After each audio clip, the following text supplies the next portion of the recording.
నమస్తే welcome to editor analysis. నేను వర్మ. కోమటిరెడ్డి వెంకటరెడ్డి అండి, సినిమాటోగ్రఫీ మంత్రి తెలంగాణ రాష్ట్రానికి. ఆయన ఇచ్చే స్ట్రోకులు ఒక రకంగా ఉండటం లేదు. ఎందుకంటే తెలంగాణ రాజకీయాల్లో ప్రధానంగా మనం చూసుకుంటే బీఆర్ఎస్ అవనియండి, బీజేపీతో అవనియండి, కాంగ్రెస్ నువ్వా నేనా అన్నట్టు ఢీకొనాల్సిన పరిస్థితి.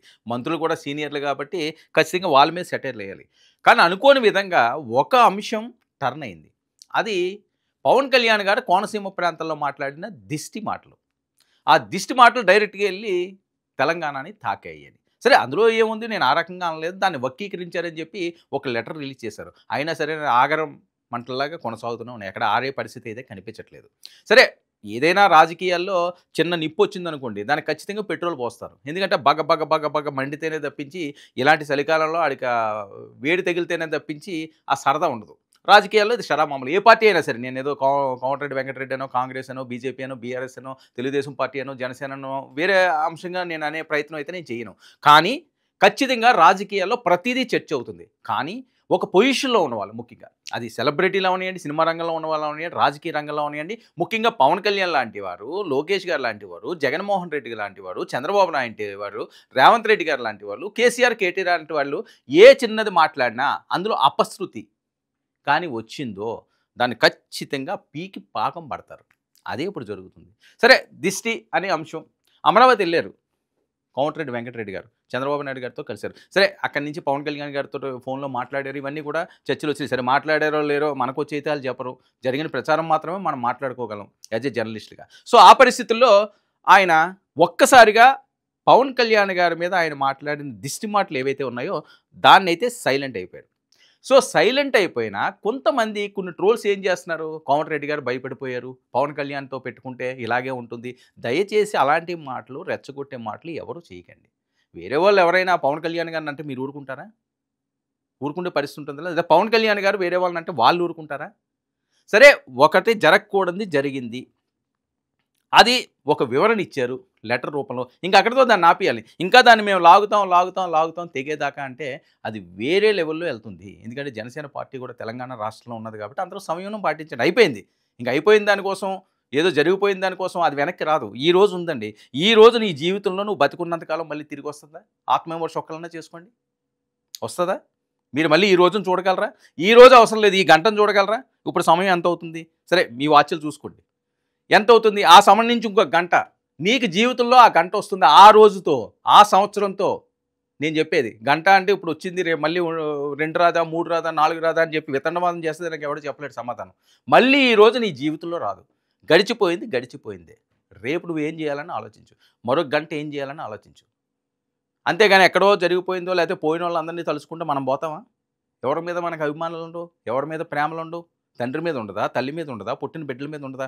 కొంతమందికి దురదృష్టంతోటి వాళ్ళు కాలగర్భంలో కలిసిపోతారు అనుకోని విధంగా. వాళ్ళతో పాటు మనం చనిపోలేం కదా! ఓ 2 రోజులు బాధపడతాము, 2 రోజులు ఇబ్బంది పడతాము. సరే ఆ జ్ఞాపకాలైతే మనతో పాటుగా ఉంటాయి. జ్ఞాపకాలు ఉన్నాయని చెప్పి మన పని మనం మానేసుకొని కూర్చోం కదా! ఇది కూడా అలాంటిదే. దిష్టి వ్యాఖ్యలు అయిపోయినాయి. ఇంక అది ఎండకాడు పడిపోయింది. దాన్ని తీసుకొచ్చి వేరే రకంగా టర్న్ చేసుకో, కానీ ఎవరో చేయలేదు కానీ కోమటిరెడ్డి గారు చాలా ఆశ్చర్యకరంగా ఆయన భలే రూట్ చేంజ్ చేశారండి. అమరావతి సాక్షిగా జగన్మోహన్ రెడ్డికి ఆయన మంచి పంచ్ స్ట్రోకులు ఇచ్చుకుంటూ వెళ్ళారు. ఇదేంటి నిన్నటిదాకా పవన్ కళ్యాణ్ గారు ఇష్యూ కదా, ఇది ఇంకా పెద్దదవుతుంది అనుకుంటే మనకేంటి అది రివర్స్ కొడుతున్నది అని చెప్పి జరుగుతున్న చర్చ. ఆయన ఏమన్నాడంటే, మొన్న ఉండవల్లి నేడు మంత్రి కోమటిరెడ్డి జగన్కు మంచి సలహా ఇచ్చిన తెలంగాణ మినిస్టర్, విపక్ష హోదాపై జగన్ మొండిపట్టు వీడాలి, ప్రజల కోసం సభలో పోరాటం చేయాలని సూచనలు.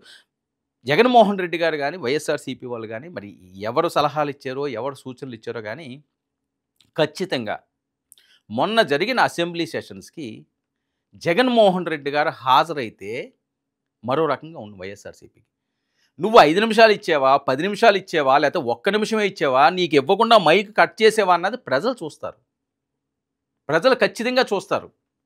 ఆ సింపతి మీకొచ్చును. అయ్యో పాపం ఈయన వెళ్ళాడు, 11 సీట్లు ఉన్నా సరే ఆయన ఒక రాజకీయ పార్టీగా నిలబడ్డాడు, కూటమిలో ఏవైనా తప్పులు జరిగితే దాన్ని ఎండగడతాడు, ప్రజల సమస్యల మీద ఆయన వాక్కు వినిపిస్తాడు అని ఆశగా ఎదురు చూస్తుంటారు. సో నేను వెళ్ళను, నాకు అవసరం లేదు, నువ్వు ఇది ఇస్తేనే నేను ఇస్తాను అనే పరిస్థితి ఉండదు రాజకీయాల్లోని. వాళ్ళు అడిగింది మీరు ఇచ్చారా? గతంలో ఉన్నప్పుడు ఎవరైనా ఇస్తారా? అది ఇచ్చే పరిస్థితి ఉండదు. కానీ మీరు కావాలి అంటారు. కావాలి అన్నారంటే మీకు వెళ్ళడం ఇష్టం లేదా? ఇది వాళ్ళు మాట్లాడేది. వెళ్ళడం ఇష్టం లేకపోతే నష్టం ఎవరికి? వైఎస్ఆర్సీపీకే నష్టం. జగన్మోహన్ రెడ్డి గారికే నష్టం. ఈరోజు ఏమైంది? ఉండవేలు అరుణ్ కుమార్ సలహాలు ఇస్తున్నాడు. పక్క రాష్ట్ర మినిస్టరు కోమటిరెడ్డి వెంకటరెడ్డి అసలు మాట్లాడు ఆంధ్రప్రదేశ్ కోసం. ఈరోజు ఏమంటున్నాడు? నువ్వు సభకెళ్ళి మాట్లాడయ్యా అంటున్నాడు.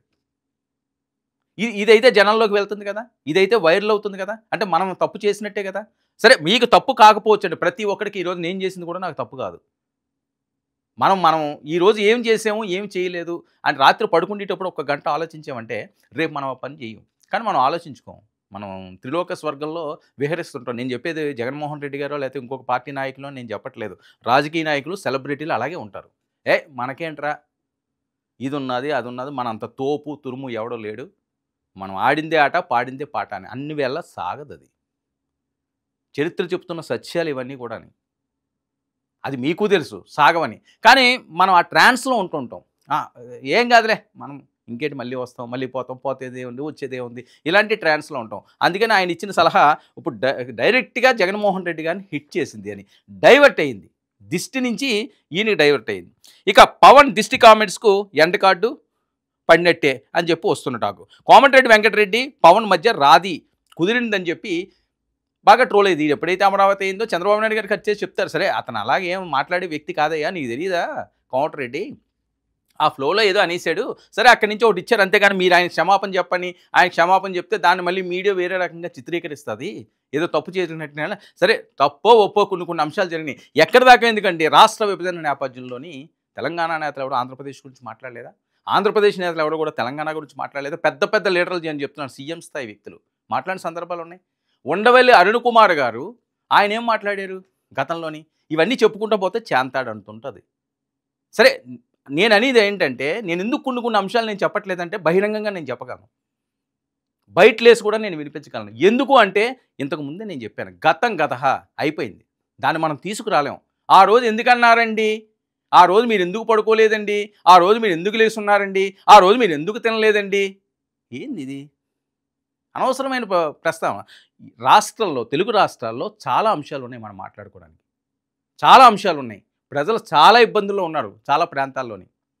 దాని గురించి మనం మాట్లాడదాం, వేరే అంశాలు మాట్లాడదాం, సలహాలు ఇద్దాం, సూచనలు ఇద్దాం, తప్పులేదు. కానీ జరిగిపోయిన దాన్ని ఆ దిష్టి గురించో ఇంకో గురించో, లేకపోతే ఆ రోజు మీరు ఇలాగన్నారు, ఆ పులావ్ని ఈ బిర్యానీని ఇలాగన్నారు, లేకపోతే అవన్నీ రాళ్ళు రప్పలు అని అన్నారు, ఇవన్నీ పెట్టుకుంటే ఏంటుంటుంది గొడవ తప్పించి దీనివల్ల ఫలితం అయితే లేదు, ఖచ్చితంగా ఫలితం అయితే ఉండదు. దానివల్ల ఏమో కలిసి వచ్చేది కూడా ఎవరికీ లేదు. సో అక్కడికి అది ఆపుదాం. ఇప్పుడు సంగతి ఏంటి, ఏపీలో కూటమి పాలకులపై ప్రశంసలు, హైదరాబాద్ డెవలప్కు బాబు కృషి ఆమోగం అని పొగడ్తలు. అదే టైంలో పవన్ కామెంట్స్పై నో రెస్పాన్స్. పవన్ వివాదం సమసిపోయిందనే ఇండికేషన్స్ ఇవ్వకనే ఇచ్చాడు ఆయన. ఎందుకంటే ఎప్పుడైతే ఆయన ప్రస్తావన తీసుకురాలేదో చంద్రబాబు నాయుడు గారితో మీటింగ్ అంటేనే అయిపోయినట్టండి. ఇంకా మీటింగ్ మామూలుగా ఉంటుందా, ఆయన చెప్తే ఈయన వినకుండా ఉంటాడా? ఇందులో పెద్దగా పర్సనల్గా కోమటిరెడ్డి వెంకటరెడ్డిని ఏమైనా టార్గెట్ చేసి పవన్ కళ్యాణ్ గారో లేకపోతే ఇంకొకరో అంటే ఆయన హర్ట్ అవ్వాలి. ఆయన జనరల్గా అన్న మాటకి సరే ఈయన టైంలో కొద్దిగా స్పీడ్గా స్పందించారు. ఒక విషయం, పవన్ కళ్యాణ్ గారి దిష్టి కామెంట్స్కి ఆయన సినిమాలు తెలంగాణలో ఆపేస్తామంటానికి ఏమైనా సంబంధం ఉందా? దిష్టి కామెంట్స్ అంటే ఎలాగంటావయ్యా నువ్వు అని మాట్లాడాలి. సినిమాలు ఆపేస్తామంటే ఊరుకుంటారండి? ఏమైంది, ఆయనకు పాలాభిషేకాలు చేస్తున్నారు, పూలదండలు వేస్తున్నారు, దిష్టి తీస్తున్నారు జనసేన నాయకులు, వాళ్ళందరినీ ఆపగలరా? ఎందుకయ్యా నువ్వు పాలాభిషేకం చేస్తానని ఆపగలరా? ఆపే పరిస్థితి ఉంటుందా? నేను అందుకనే చెప్పాను, జరిగిపోయింది, వారం 10 రోజులు అవుతుంది, వేరే అంశాల మీదకి వెళ్ళాలి. సో ఇప్పుడు అదే జరిగింది ఇక్కడ. ఇక కేసీఆర్ జగన్ వ్యవహార శైలి ఒకటే ఉందన్న కోమటిరెడ్డి, ఈయన ఇప్పుడు ఇటు నుంచి తిరుక్కొచ్చాడు, అట్నుంచి అలా తిప్పుకొచ్చి అమరావతి నుంచి యూటర్న్ చేసుకుంటే తెలంగాణ బార్డర్ కోదాడ దాటిన వెంటనే మొదలైంది ఇది. ఎందుకంటే కేసీఆర్ జగన్, ఎందుకంటే కేసీఆర్ గారు జగన్ గారు చాలా క్లోజ్గా ఉంటారని ఎప్పటి నుంచో వస్తున్న టాక్ కదా, దీన్ని ఆయన ఆ రకంగా తిప్పారేమో సీనియర్ నాయకుడు కాబట్టి. జగన్ అసెంబ్లీకి రావాలని సలహా, ప్రతిపక్ష హోదా ఇస్తేనే సభకు వస్తానని చెప్పడం కరెక్ట్ కాదు, ప్రజా సమస్యలపై చర్చించాలంటే అసెంబ్లీకి రావాల్సిందే. ఉండవెల్లి చెప్పినా జగన్ మనస్సు మార్చుకోలేదు, ఉండవెల్లి చెప్పినా ఇంకొకటి చెప్పినా జగన్మోహన్ రెడ్డి గారు మనసు మార్చుకుంటారనుకోవడం చాలా తప్పు. ఎవరి మనసులు ఎవరు మార్చేస్తారు? వాళ్ళకి తెలియదు ఏంటి, వాళ్ళ సొంత నిర్ణయాలు వాళ్ళకి తెలుసు కదా. మారమంటే మారే మనుషులు ఏం కాదు సమాజంలోని, మనం మారమంటే మన పిల్లలే మారట్లేదు, పక్క పొరుగు రాష్ట్రంలో ఉన్న మాజీ సీఎంఓ లేకపోతే మాజీ మంత్రులు వీళ్ళందరూ మారిపోతారా? సరే సలహాలు సూచనలు ఇవ్వడం అన్నది కొద్దిగా ట్రోల్ అవ్వడం 2, 3 రోజులు మీడియాలో మాట్లాడుకోవడానికి ఇవన్నీ బాగుంటాయి. ఉండవల్లి అరుణ్ కుమార్ చెప్తే ఆయన ఎందుకంటాడు? ఉండవల్లి అరుణ్ కుమార్ డైరెక్ట్‌గా విమర్శిస్తాడు జగన్మోహన్ రెడ్డిని. డైరెక్ట్‌గా అటాక్ చేస్తాడు ఆయన. పవన్ కళ్యాణ్ గారిని ఆయన మెచ్చుకుంటాడు. ఎందుకంటే రాజశేఖర్ రెడ్డి గారి ఒక వెలిగాడు ఈయన. ఆళ్ళ అబ్బాయి వచ్చేసరికల్లా ఆ పరిస్థితి లేదు. నేను ఇంతకుముందు కూడా ఇది ప్రస్తావించాను. చంద్రబాబు నాయుడు గారు టీమ్ ఏదైతే ఉన్నదో ఆ టీము ఇంకా రిటైర్మెంట్ తీసుకోవడం అన్నది సేఫ్. అంతేగాని మేము ఇంకా దాన్ని కొనసాగిస్తామంటే అయ్యే పని ఉండదు. లోకేష్ గారు నెక్స్ట్ జనరేషన్ మారుతున్నది. ఈరోజు మనం ఈ స్టేజ్‌లో ఉన్న మన పిల్లలు రేపు పెద్ద అయ్యేసరికి మనం రిటైర్మెంట్ కూర్చుని కింద మూలన కూర్చోవడమే. మరి నువ్వు మూలన కూర్చుంటావా, లేకపోతే మంచం మీద కూర్చుంటావా, లేకపోతే టీవీ చూస్తావు, ఇంకోటి చూస్తావు, కానీ నీ కార్యక్రమాలన్నీ సెపరేట్ అయిపోతాయి. వాళ్ళు చెప్పినట్టు వినాల్సిన పరిస్థితి ఉంటుంది. నీతోటి వాళ్ళు ఇప్పుడున్న క్లోజ్‌గా రా డాడీ, రా మమ్మీ అని చెప్పి అలా ముచ్చట్లాడరు. వచ్చి కబుర్లు చెప్పరు. వాళ్ళ పని వాళ్ళు చూసుకుంటారు. ఎందుకంటే ప్రతి మనిషి జీవితంలోని కూడా మార్పులు సహజం. వయసొచ్చిన దగ్గర నుంచి వాళ్ళు పెరుగుతారు. వాళ్ళ అభివృద్ధి చూసుకోవాలి, ఫ్యూచర్ చూసుకోవాలి, వాళ్ళు భార్యను చూసుకోవాలి, వాళ్ళ పిల్లల్ని చూసుకోవాలి. మనం చేసింది అదే కదా! మన పిల్లలు కూడా అదే చేస్తారు. మన తల్లిదండ్రులు మనం ఏ రకంగా విలువిచ్చామో, ఏ రకంగా చూసామో, అది ఇప్పుడు మనం ఒక్కసారి గతానికెళ్ళాలి. ఆత్మవిమర్శ చేసుకోవాలి. ఎంతవరకు ఇస్తాం? ఓకే, తల్లిదండ్రులకు ఎవరు గౌరవం ఇవ్వట్లేదని చెప్పే ప్రయత్నం అయితే నాది కాదు. కొన్ని అవాయిడ్ చేస్తుంటాం మనం. ఏందబ్బా నష్టపెడతారు, ఏంటిది, ఇంకా మీరు చెప్పినట్టు మేము వినాలా, ఆ మాట అనిపించుకోవడం ఎందుకు? కృష్ణారామ అనుకుంటా ఇంకా ఎండ్ ఏదైతే ఉన్నదో ఆ మజిలీ వరకు కూడా ప్రయాణాన్ని సాగించాల్సిందే. ప్రతి మనిషి జీవితంలో ఉండే అంశాలు ఇవి. ఇక రాజకీయాల్లో అంటే కేవలం గెలుపు కాదు, ఓటములు కూడా ఉంటాయి. ఆ విషయాన్ని జగన్మోహన్ రెడ్డి తెలుసుకోవడం లేదు. అదే తెలివి ఉంటే వైసీపీ హయాంలో సభను సజావుగా నడిపేవారు కాదా? ఆ ఒక్కరిద్దరు నేతలతో చంద్రబాబు లాంటి వారిని దారుణంగా అవమానించారు. ఆయన కుటుంబంపై మాట్లాడి వ్యక్తిత్వ హననానికి పాల్పడ్డారు. అది తనకు రివర్స్ అవుతుందని తెలిసి సభకు హాజరు కావడం లేదా? ప్రతిపక్ష హోదాతో మెలికి పెడుతున్నారు ఎందుకు? విపక్ష హోదా ఇవ్వనందున సభకు హాజరు కాకపోవడం కరెక్ట్ కాదు. ఇప్పటికే చాలామంది చెబుతున్నా జగన్ వినిపించుకోవడం లేదు. కోమటిరెడ్డి వెంకటరెడ్డి రాజశేఖర రెడ్డి కుటుంబానికి అత్యంత విధేయుడు. ఆ కుటుంబం మంచిగా కోరుకుంటారు. అటువంటి వ్యక్తి ఏపీకి వచ్చి మరీ సలహా ఇచ్చారు జగన్మోహన్ రెడ్డికి. అసెంబ్లీకి వెళ్లి పోరాటం చేసి ప్రజల అభిమానాన్ని పొందాలని సూచించారు. సభకు వెళ్లి కూటమి వైఫల్యాన్ని ఎండగట్టాలని సూచనలు, ఉండవల్లి పెద్దరికాన్ని గౌరవించే పరిస్థితి లేదా? ఇప్పుడు కోమటిరెడ్డి చెప్పేసరికి ప్రజల్లో కొంచెం చర్చ. స్నేహితుడు చెప్పింది వినరా అంటూ సోషల్ మీడియాలో ప్రచారం. ఎవరు ఎన్ని సలహాలు ఇచ్చినా జగన్మోహన్ రెడ్డి గారు పట్టించుకుంటారా పట్టించుకోరా అంటే ఆయన సలహాలు సూచనలు వినడం మానేసి చాలా కాలం అయింది. ఎందుకంటే ఆయన ఆ రకంగా తర్ఫీదు చేసుకున్నాడు కాంగ్రెస్ తోటి. ఎలాంటి విరోధం పెట్టుకున్నాడు?